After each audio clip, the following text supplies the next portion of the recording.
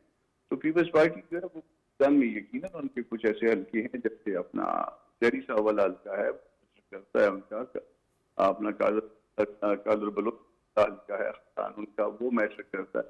مگر وہ بات نہیں رہی جو پہلے جو ہے کچھ ویکس یا کچھ منتھ پہلے کہ لوگ جا رہے تھے. تو یاد ہوگا کہ جو صاحب نے بھی شاید اچھا اور بھی بہت سارے دوست تھے، مگر اچانک انہوں نے کاٹ لیا اور اس طرف جو ہے وہ انہوں نے اپنا رخ کر دیا. تو وہ اسپیشلی الیکٹیبل کی بات کر رہا ہوں. تو وہ الیکٹیبل جو ہے وہ اپنے حلقے جیتنے کی پوزیشن میں ہیں. وہ پہلے دوسرے تیسرے نمبر پہ آتے ہیں. جیسے جمعیت بھی ہے پورے بلوچستان میں، جہاں پہ بھی جائیں گے وہ پہلے کہیں جو ہے نا اس میں کہیں نہ کہیں پہ جو ہے نا وہ فگر کر رہی ہوگی. پہلے نمبر پہ آئے گی، سیٹ جیت لے گی، رنر اپ ہوگی، یا بہت ہی برا حالات ہوں گے، یا کوئی بہت ہی بڑا کینڈیڈیٹ ہوگا تو تیسرے نمبر پہ ہوگی. تو جو پارٹیاں پہلے میں کہیں ہوتی ہیں وہ یقیناً جو ہے وہ محنت کرتی ہیں، اور مدد سے ہی گورنمنٹ بنتی ہے، کیونکہ وہ ووٹ کی طاقت ہوتی ہے. تو یہ اس وقت بظاہر جو ہے صورتحال یہ ہے، مگر یہ بظاہر ہے الٹیمیٹلی جو ہے وہ اللہ پاک جانتے ہیں. اس کے بعد جس دن ووٹ کھلے گا اس دن جو گنتی ہوگی اس کے اوپر یہ ڈیپینڈ کرے گا. کیا وجہ ہے پھر، میں جمالی صاحب کو جاؤں گا، کامران صاحب، کہ آپ لوگوں کی 16 ماہ کی حکومت میں تو اکٹھ تھا، پیپلز پارٹی شامل تھی، لیکن اس دفعہ پیپلز پارٹی لیفٹ آؤٹ اپنے آپ کو سمجھ رہی. بلاول صاحب کی بھی آپ کل کی گفتگو سن رہے، وہ کہتے ہیں ہم 8 فروری کو سرپرائز دیں گے. چنگیز صاحب کہہ رہے ہیں کہ جی سنسیریٹی نہیں ہے لیڈرشپ کی. وہ غالباً نواز شریف صاحب کی بات کر رہے تھے، لیکن آپ لوگ بھی اس کولیشن گورنمنٹ میں کا حصے تھے. یہ الیکشن کی فضا کی وجہ سے مخالفانہ بیانات ہیں یا دراڑ بڑھ گئی ہے؟ ایسے ہے کہ دیکھیے فرض کے بارے میں جب بات کروں گا تو مجھے بھی خوش فہمی بھی ہوگی، غلط فہمی بھی ہوگی. ٹھیک ہے. وہاں خوش فہمیاں بھی غلط فہمی بھی، وہ اپنے سب سے بھاری سمجھنا کر لیا تھا کیونکہ لوگ کچھ آ رہے تھے. تو وہ بھاری سمجھتے جو ہے نا وہ کچھ آنے والوں نے یا جن جو ایکسپیکٹڈ لوگ تھے انہوں نے اپنی پارٹی بنا لی. دوسری طرف جو آ رہے تھے جب خطوط لکھے تھے وہ کوفے والا معاملہ ہو گیا. ہاں، یہ جو شاہد صاحب بھی کہتے ہیں، میرے ساتھ ہی رہے گا. میں چنگیز صاحب سے پوچھ کے شاہد صاحب کے بغیر چنگیز جمالی صاحب، شاہد رنز صاحب کا تجزیہ یہ ہے جو ہمارے ساتھ اینالسٹ ہیں، تعلق ان کا بلوچستان سے. وہ کہہ رہے ہیں پیپلز پارٹی سمجھ اپنے آپ کو اس لیے فرسٹریشن کا شکار نظر آ رہی ہے کہ آپ لوگوں کو توقع تھی کہ جو الیکٹیبلز ہیں بلوچستان کے وہ آپ لوگوں کی طرف آئیں گے، لیکن ہواؤں کا رخ بدل گیا ہے. دیکھیں جی، ہوا کا رخ بدلے، ابھی میں آپ کو بتا دوں کہ موسم تو روز بدل رہا ہے. تو اتنے ہم سیاسی ہواؤں کی بات کر رہے ہیں. میں آپ کو بتاتا ہوں، اب ہمارا تقریباً 20 سے 25 کے سیٹوں کے اوپر ہمارا فوکس ہے، اور انشاءاللہ 30 نومبر کی جو یہ پروگرام ہوں گے تو انشاءاللہ آنے والے وقت میں آپ کوئٹہ کا میئر بھی پیپلز پارٹی سے دیکھیں گے. اور دوسری بات یہ میں آپ کو پھر دوہرا کے کہہ رہا ہوں، کوئی ایک چیز بتا دیں کہ جو میاں صاحب نے بلوچستان کے لیے کی ہو. اور آپ ایک چیز بتائیں جو پیپلز پارٹی نے زرداری صاحب نے بلوچستان کے لیے کی ہو. میرا عرض سنیں پلیز کہ اپنے سی ایم کو ہٹانا یہ کس قسم کا ان کا وہ تھا سسٹم کہ 2.5 سال ایک ہے تو 2.5 سال دوسرا ہے. تو یہ تو ان لوگوں کے اپنے فیصلے تھے، اور اپنے سی ایمز کو ہٹانا بھی ان لوگوں کا اپنا کام تھا جی. تو وہ میں اس حساب سے کہہ رہا ہوں کہ یہ بلوچستان کے ساتھ کس طرح یہ کام کریں گے کہ یہ 2-2 سال والے پھر چکر شروع کریں گے، یا واقعی کوئی پراپر اپنا سی ایم لائیں گے. تو اس قسم کی چیزیں جو ہیں میں اس لیے کہہ رہا ہوں کہ یہ بلوچستان کے ساتھ، ابھی بھی میں دوبارہ اس کو ریپیٹ کرتا ہوں کہ یہ سنسیئر بلوچستان کے ساتھ نہیں ہے، اور یہ وقتی طور پہ چیزیں ہو جائیں گی. لیکن جہاں پہ زرداری صاحب کی رہنمائی آتی ہے، بلاول صاحب ہے، پیپلز پارٹی ہے، تو ہماری جو ہے اس میں ماشاءاللہ ہمارا یہ ہے رکھ رکھاؤ بھی ہے، سب چیزیں ہیں، اور آگے چلنے کا بھی انشاءاللہ ہے پروگرام. اور ڈیولپمنٹ اور جو کچھ بلوچستان میں بہتری کی گئی ہے وہ پیپلز پارٹی نے کی ہے. جو کوئی ریلیف دیا گیا ہے تو پیپلز پارٹی نے دیا ہے. یہ ایک ریلیف کوئی بلوچستان کو دیے تو ہمیں بتا دیں. وہ آج کہہ نہیں رہے تھے گوادر سے کوئٹہ کی سڑک بنائی ہے، 2 دن کا سفر 8 گھنٹے کا ہو گیا. جی میں سلام کرتا ہوں. سی پیک کا تو معاملہ ہی زرداری صاحب لائے، گوادر کا معاملہ بھی زرداری صاحب لائے، گیس پائپ لائن کا معاملہ بھی زرداری صاحب لائے. تو انہوں نے تو آگے کرنے نہیں دیا کوئی چیز, وہ صرف اپنے صوبے تک حد تک تھا, پنجاب تک, آگے کام نہیں تھا جی.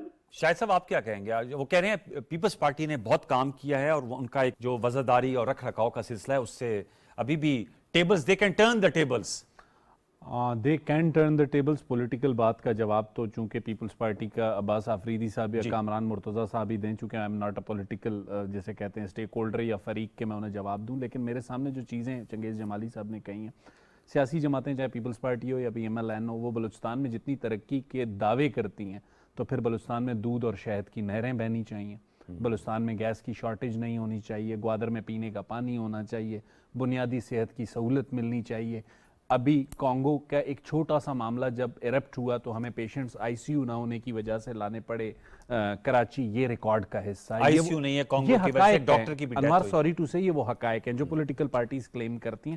کچھ چیزیں ضرور ہوئی ہوں گی, لیکن جیسے انہوں نے یہ بات کی چنگیز جمالی صاحب نے کہ فلانے کو وزیر اعلیٰ بنایا, فلانے کو ہٹایا, تو نواب ثناء اللہ زہری صاحب کو جب ہٹایا جا رہا تھا تو قدوس بزنجو صاحب کو بنایا جا رہا تھا, تو میرا خیال ہے اس میں پاکستان پیپلز پارٹی کا ایک رول تھا. قیوم سمرو وہاں موجود تھے, ہم نے کیمروں پہ وہ مناظر دیکھے, میں نے تو خود کوئٹہ میں دیکھے. تو اگر اس وقت صرف پولیٹیکل جسے کہتے ہیں گیمکس کے لیے ایک دوسرے کے خلاف بیانات دینے ہیں تو ضرور دیں. باقی میرا خیال ہے عملی طور پر نہ جو یہ دعوے کر رہے ہیں وہ بھی 100% درست نہیں ہے, جو دعوے پی ایم ایل این اگر کر رہی ہے وہ بھی 100% درست نہیں ہے. اس وقت جو سچویشن ہے وہی بات جو انہوں نے کہی. اب جیسے آپ نے سوال کیا کہ ہواؤں کا رخ بدل چکا ہے.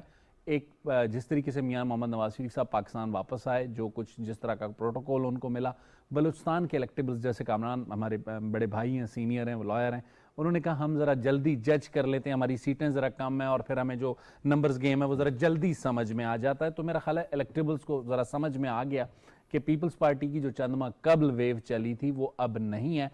اگر نومبر میں جو 30 نومبر کو جمالی صاحب جلسہ کر رہے ہیں کوئی ہواؤں کا رخ بدل سکتے ہیں تو بلوچستان میں چیزیں تبدیل ہو سکتی ہیں, ہم تو اس سے انکاری نہیں ہیں. As a student of politics and journalism میں اور آپ اس کو دیکھیں گے اور رپورٹ کریں گے. ویری فیئرلی پٹ اپ.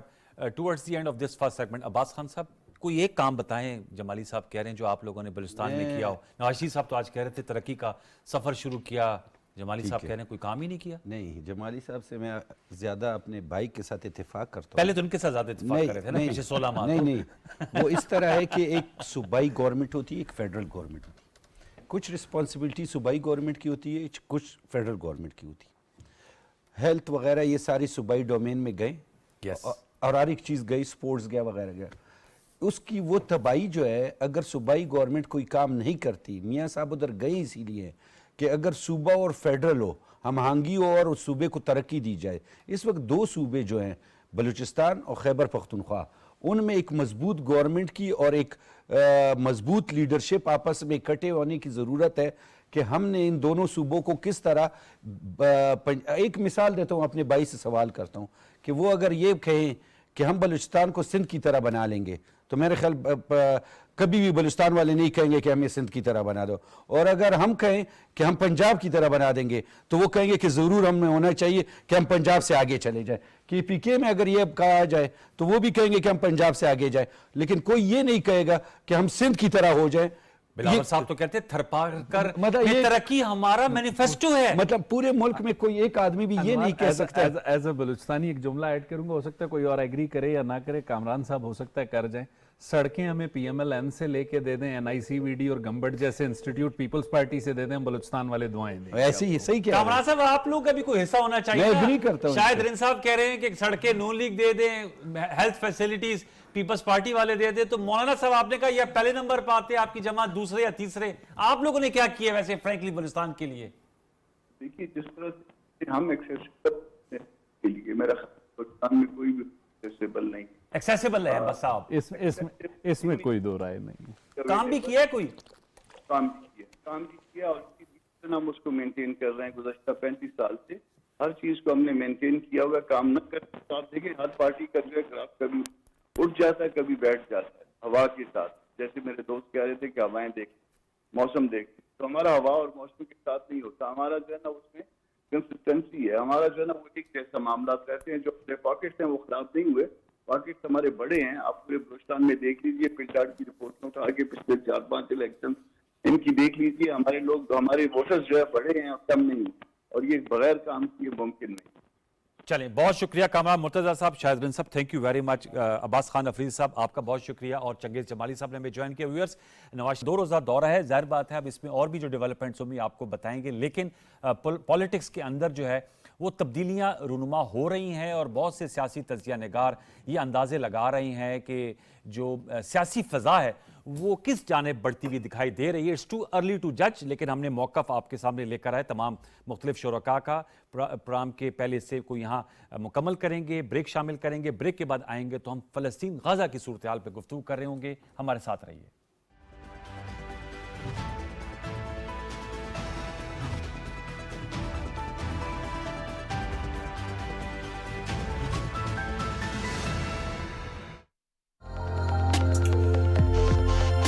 کسی بھی معاشرے میں امن و امان اور آباداری کے فروغ کے لیے ضروری ہے کہ ہم اخلاقیات اور آداب معاشرت کو ملوث خاطر کر سکیں.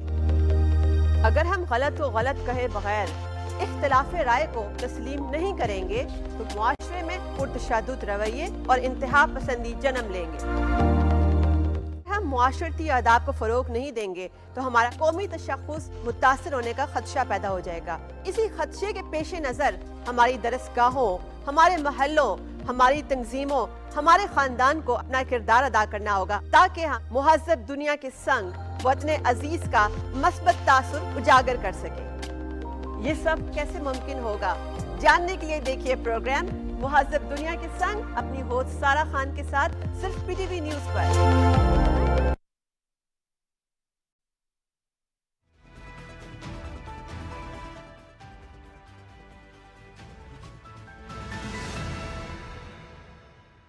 جی ایک دفعہ پھر آپ کو خوش آمدید کہیں گے. غزہ کی صورتحال پہ ہم گفتگو کریں گے. اپنے پروگرام کا ہم نے اس کو حصہ بنایا ہوا ہے. 38واں روز ہے. اسرائیل کی جانب سے ننگی جاریت جاری ہے, اور اس سے اب تک 11,000 سے زائد فلسطینی لقمہ اجل بن چکے ہیں. اس کے علاوہ جہاں پر بچے, خواتین وہ شہید ہو رہے ہیں, لوگوں کو بیسک فیسیلیٹیز جو ہیں وہ نہیں مل رہی. یہ جو ویژول ہے وہ سب سے زیادہ دلخراش منظر ہے.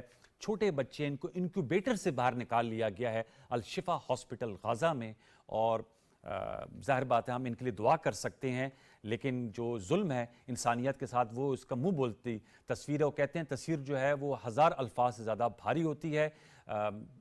کہا جا رہا ہے کہ جی آپ جنگ بندی کریں. ہم نے دیکھا OIC اور عرب لیگ کا مشترکہ اجلاس ہوا, اس میں کہا گیا کہ جنگ بندی ہونی چاہیے, مطالبات کیے گئے. آج برسلز میں سفراء نے کہا کہ اسرائیل کے خلاف جنگی جرائم کے مقدمہ چلنا چاہیے جس قسم کے وہ جرم کر رہے ہیں. اور میں اس کی تفصیلات دیکھ رہا تھا. 94 سرکاری عمارتیں, 71 مساجد, الشفا ہاسپٹل, جبالیہ کیمپ جو مہاجرین کا کیمپ تھا, اس کے علاوہ دیگر ہسپتال ان کو تباہ کیا جا چکا ہے. لوگوں کو بہت کم وقت دیا جاتا ہے کہ جی آپ غزہ کے نارتھ سے ساؤتھ چلے جائیں. اب تو القسام بریگیڈ کی جانب سے بھی جو ہے وہ کہا گیا ہے کہ 5 روزہ جنگ بندی کے لیے تیار ہیں, اور 70 کے قریب جو یرغمالی ہیں وہ بھی ہم دے دیتے ہیں, لیکن جو 5 دن کے لیے جنگ بندی کی جائے تاکہ جو عوام ہے غزہ میں بستے 20 لاکھ لوگ ہیں ان کی کوئی دادرسی ہو سکے. لیکن اسرائیل جو ہے وہ ہٹ درمی کا مظاہرہ کر رہی ہے. اس پہ ہم گفتگو کریں گے. امریکی صدر کی جانب سے بھی کہا گیا کہ الشفا غزہ ہاسپٹل کی جو ہے اس کی سیکیورٹی کو یقینی بنایا جائے, لیکن اسرائیل کے کان پہ جون تک نہیں رینگ رہی. ہمیں جوائن کیا جمیل احمد خان صاحب نے, سابق سفارتکار ہیں, ان کا بہت شکریہ. اسکائپ ویڈیو لنک پہ ہمیں جوائن کیا شازیہ چیمہ صاحبہ نے, آپ ماہر بین الاقوامی امور ہے. دونوں مہمانوں کو فارم میں ویلکم. جمیل احمد خان صاحب سے گفتگو کا آغاز کریں گے. جمیل صاحب سر بتائیے گا اس وقت جو سچویشن ہے, اب تو حماس کی جانب سے, القسام بریگیڈ کی جانب سے کہا گیا ہے کہ 5 دن کی جنگ بندی, لیکن دوسری طرف سے کوئی مثبت جواب نہیں آ رہا, اور جو اسرائیلی وزیر اعظم ہے وہ کسی لارجر پلان کی طرف آگے بڑھ رہے ہیں. کیا کہیں گے جمیل احمد خان صاحب, آپ کو اس کا کیا منطقی انجام نظر آ رہا ہے اس کانفلکٹ کا؟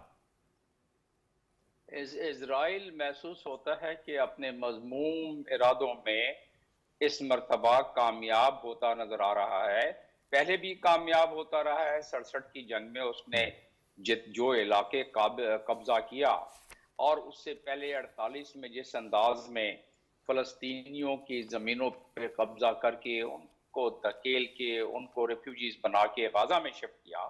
اب غزہ سے ان کا ایک سیکرٹ پیپر لیک ہوا ہے اسرائیل میں جو کہ کہتا ہے سیکرٹ پیپر کہ وہ ان کو غازہ سے ایویکویٹ کر کے ایسے حالات پیدا کریں کہ یہ سارے کے سارے اسرائیل سے غازہ سے نکل کر سینائی میں چلے جائیں، اور سینائی میں ان کو ایک ہم سٹی بنا دیں گے، شہر آباد کر دیں گے، تاکہ ان کا مقصد اسرائیل کا جو معلوم ہوتا ہے اس سیکرٹ پیپر کے مطابق، تاکہ وہ ہمیشہ کے لیے قابض ہو جائیں غازہ پر، جس طرح فلسطینیوں کی زمین پر پہلے قابض ہوئے 48 میں، جس طرح 67 میں جنگ میں سب فلسطینیوں کی زمین پر قابو ہوئے، جس کے لیے اقوام متحدہ کا ریزولوشن 242 موجود ہے کہ خالی کرو، لیکن کوئی خالی نہیں کیا۔ اور آج حالت یہ ہے کہ 11,250 کے قریب افراد کو شہید کر کے ان کو وہ جو جاں بحق ہو چکے، ان کے بعد اب یہ ہو رہا ہے کہ آج WHO نے کہا کہ تمام کے تمام غزہ میں ایک الشفا ہاسپٹل تھا، وہ بھی اب علاج کرنے کے قابل نہیں رہا، نہیں ہو سکتا، کیونکہ اس کے ارد گرد سارے ٹینک کھڑے کیے ہوئے ہیں، اس کے ارد گرد سب انہوں نے سولجرز لا کے کھڑے کر دیے ہیں اسرائیل نے، اور باقی اس وقت گھمسان کی قسم کی فائرنگ چل رہی ہے جب ہم بات کر رہے ہیں اس وقت۔ تو یہ سلسلہ اور یہ ننھے منھے بچے، یہ عورتیں جو پریگننٹ تھیں ان کو بھی مار ڈالا، کچھ کے مس کیریج ہو گئے، اور جو 5000 پریگننٹ وومن ہیں ان کو کوئی جگہ نہیں مل رہی ہے، جو نوزائیدہ بچے جنم لیا، آنکھ کھولی جنہوں نے دنیا میں، ان کی آنکھیں بند ہوتی جا رہی ہیں، وہ دنیا میں آنکھیں کھولنے کے فوراً بعد ہی خدا سے کے گھر دوبارہ پہنچ گئے۔ تو کہنے کا مقصد یہ ہے کہ ظلم و بربریت اس وقت جو ہو رہا ہے کہ دنیا نے کبھی نہیں دیکھا، لیکن دنیا کے عوام کا جو ضمیر جاگا ہے اس کے تحت کوئی 8 لاکھ سے زیادہ افراد UK میں نکلے ہیں، اسی طرح نیو یارک میں، اسی طرح مختلف یونیورسٹیز میں، اسی طرح فرانس میں، بہت سارے ممالک میں، جس میں کہ یہودی بھی شامل ہیں۔ یہودی بھی کہتے ہیں اس صہیونی حکومت کو، جو اسرائیل کی حکومت ہے، کہ آپ ہمارے نام پر قتل و غارت نہ کرو۔ تو یہ تمام چیزوں کا مقصد کیا ہوا؟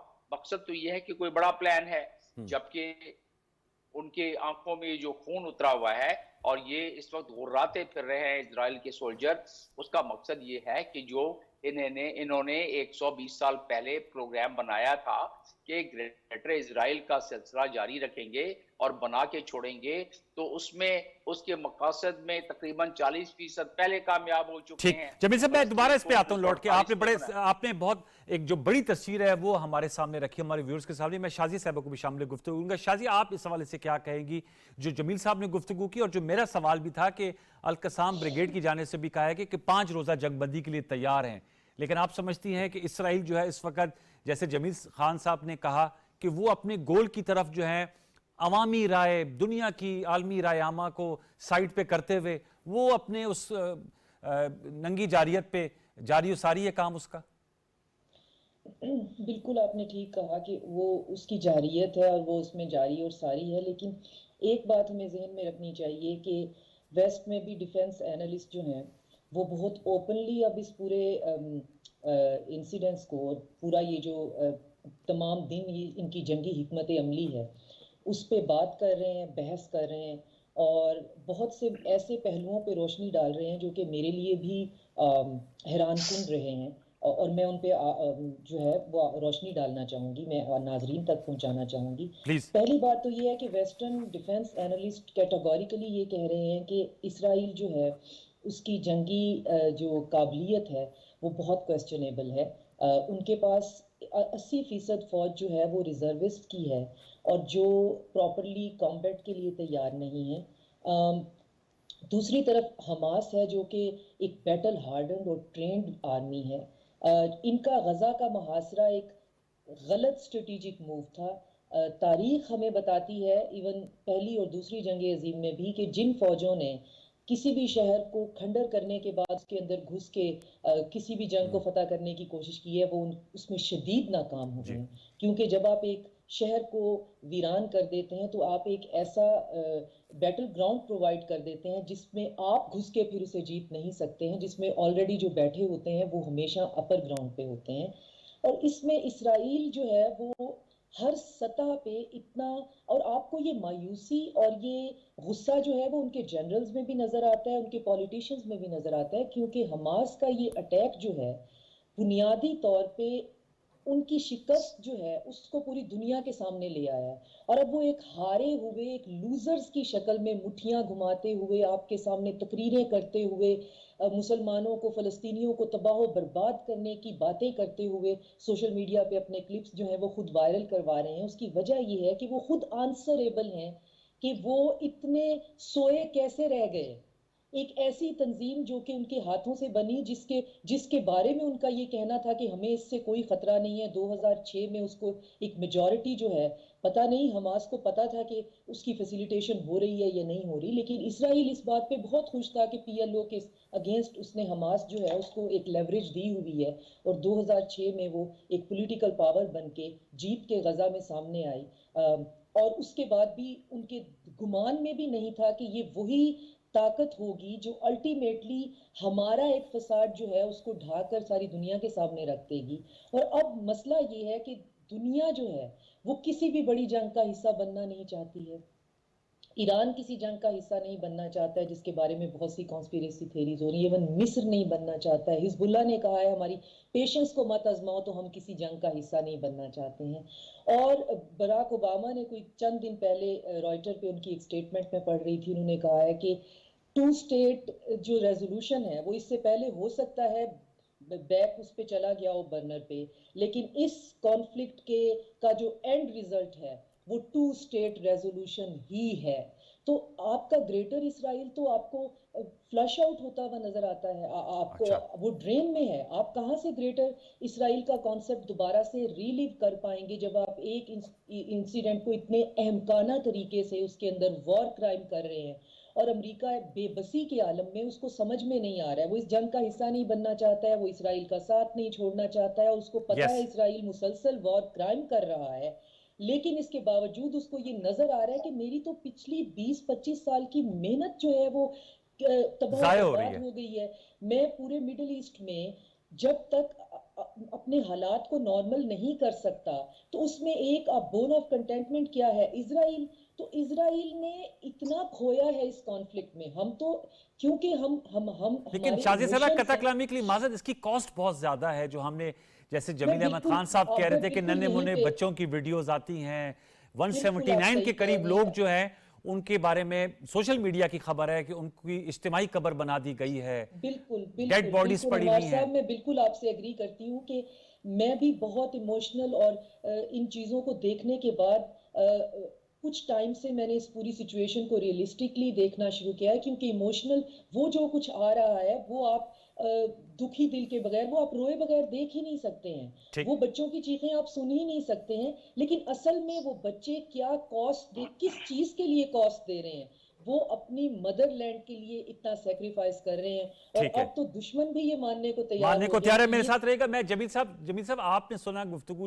ڈاکٹر شازیہ چیمہ صاحبہ کی، وہ کہہ رہے ہیں جو گریٹر اسرائیل کا جو ان کا منصوبہ تھا وہ تو ڈرین آؤٹ ہو گیا ہے، وہ تو پاش ہو گیا ہے، اور ان کو تو جی پلیز اس موقف کی قدر کرنی چاہیے۔ میں تو سامنے چند حقائق رکھ دیتا ہوں، اس کے بعد تھوڑا سا تجزیہ کر دیتا ہوں، آپ کے ناظرین اس کو خود جان لیں گے اور مان لیں گے۔